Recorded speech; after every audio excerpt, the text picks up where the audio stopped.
Hey, hey, hey, happy day. Another day in what you up to now? My new adventure. It's actually day 93. I was thinking this morning, how long does it continue to be a new adventure? I guess I've been thinking it for a couple of days. It seems like I hit the 90-day mark and I started wondering, how long is an adventure considered new? How long do you do something before it's just what you're doing and it's not an adventure anymore? So I don't know if I'll keep calling it the new adventure, but for right now, it's still my new adventure.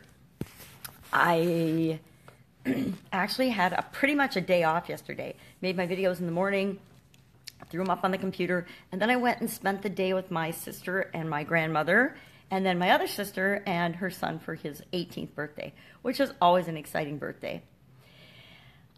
And I was feeling a little guilty about things that I wanted to get done yesterday. I pretty much work every day. I love work. I've always loved working and being busy, and so I pretty much every day have work objectives and work goals that I've set for myself. And yesterday I told myself I was going to get a PowerPoint presentation done because I needed to add the graphics and do a little editing for a group I'm working with, and I didn't get it done because I didn't get home until it was almost bedtime, which for me is a little earlier than most people, but I ended up staying up till almost midnight anyway, I think. So I didn't really get those PowerPoint slides done because I didn't come home and turn my computer on late. So I was feeling a little bit guilty about it, but not super guilty because I don't really spend enough time with people. Sometimes I need to spend more time with the people I love and care about because people are more important than work. I know for a lot of us that are business-oriented and entrepreneurs and kind of driven, we like working. Working is our play. At least for me, working is my play. So it's easy for me to get carried away and committed to that and forget that there's people that are much more important than work. And for a lot of years, to me, work was my number one priority. And as much as I love and care about my family, I would still make decisions based on my work or my businesses that would take precedence. Unless it was an emergency or something really, really important, I would, for my family, so for example, for my kids or the ex-husband, or somebody else in my family, one of my sisters or their kids or something, or my parents, I would, and even when it came to visiting my grandmother, I would pass. I would not be able to go because I would have to work or run my business or something. And it wasn't until I started moving to the online world that I was able to say, no, I get to set my own priorities. I get to decide if and when I'm going to put people before business and before work. And that's been awesome and freeing. And now here's the really interesting thing. I always could have made that choice. And that's kind of hard to admit to myself that, and thank goodness my grandma's still here. She's 98 and a half. She's going to be 99 in October. And, what if she had passed away and I didn't get to spend this time with her? And that's why I now make that choice that whenever I get an opportunity to spend time with my 98-year-old grandmother or my granddaughter, I say yes, no matter what it is, no matter what I've got going. I reschedule, I make changes to whatever it is that I've got going, and I take and I stop and I drop everything and I spend time with them. My kids are grown now, so I set them as a much higher priority than I ever did before. But those two people are ones that I will drop everything for. So yesterday, I said yes, and I went and we spent the day with my grandma, and I'm so glad we did because she hasn't had visitors for a couple of weeks. And, at her age, and she is in a memory care unit, she loses ground. So it was hard for her to talk and get her words out and struggle when we first got there. But by the end of the day, by the time we were ready to leave, she was tired, but she was able to, converse with us and communicate much better. And that's really, really important. And I find the same thing's true with me. If I'm spending too much time with the cats and not people, I have a hard time getting my words out. Fortunately, I have a lot more people around me nowadays, and I communicate with a lot more people, so I can talk pretty well. But it's easy to get into that quiet place and that non-communicative place where you're not putting people first. So I have to always remember to do that. And I've always put people first. I always love and care about people, but it was easier sometimes during stressful times to focus on work, to focus on things outside of me or outside of my life. And work always was able to fill that void for me. It was always able to, I guess, fill all of my human needs. We all as human beings have certain needs.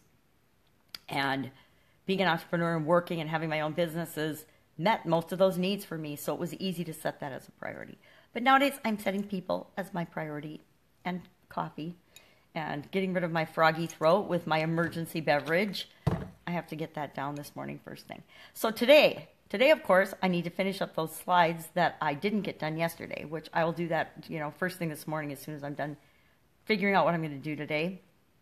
I am also committed to doing a couple of other things that are important to me into my transition from the offline world to the online world. I have a couple coaching calls. I've got an interview, and I've got to prep for an interview and for a Facebook Live.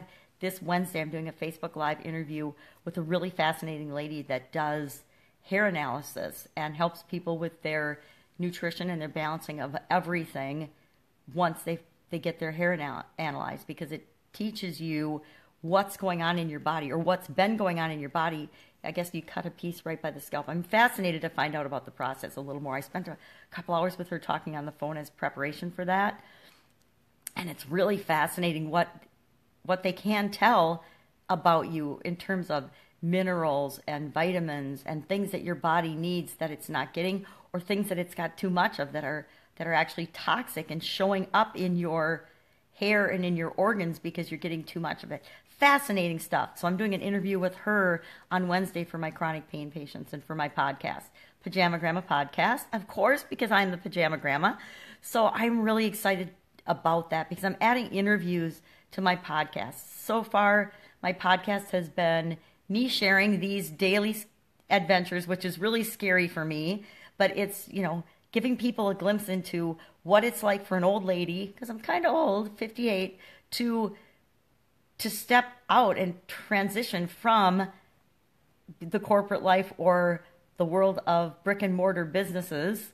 I mean, I was as brick and mortar as it gets with Italian food manufacturing, and moving to an online presence and an online world and how you make that work, all the moving pieces. And trust me, some of the moving pieces are really hard for me to figure out. I didn't grow up with the new technology. I mean, I was born before the internet was created. That makes me laugh. I was thinking about when I first got sick and there was no internet. There wasn't a way to research and have all this amazing information at our fingertips. And it's kind of a double-edged sword because, is society and are we as human beings really getting better on an individual basis because of all this information, because of all this technology? Or are we just getting inundated with information and overwhelmed? And are we freezing and not making things happen and not making our lives better? I think some people are and some people aren't, just like everything else.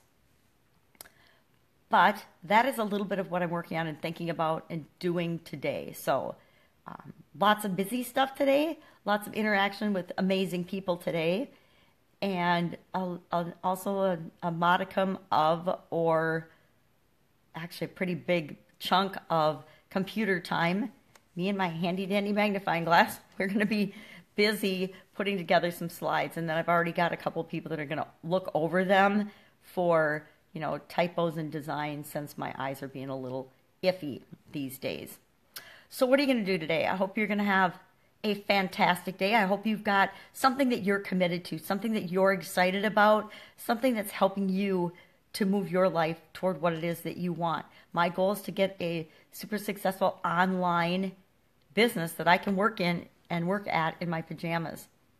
So what's your goal? What's your objective for this week, this month, this year, this day? Go ahead and share it. I'd love to hear it. And I will see you again tomorrow with another episode in my new adventure, or just my adventure. I'm not sure how long I can keep calling it new. You could comment on that. Let me know, how long is an adventure new? I guess as long as you're learning and growing, it can be considered a new adventure. And I learn and grow every day, so I can have a new adventure every day for the rest of my life. All right, that's it. I'll see you tomorrow. Bye.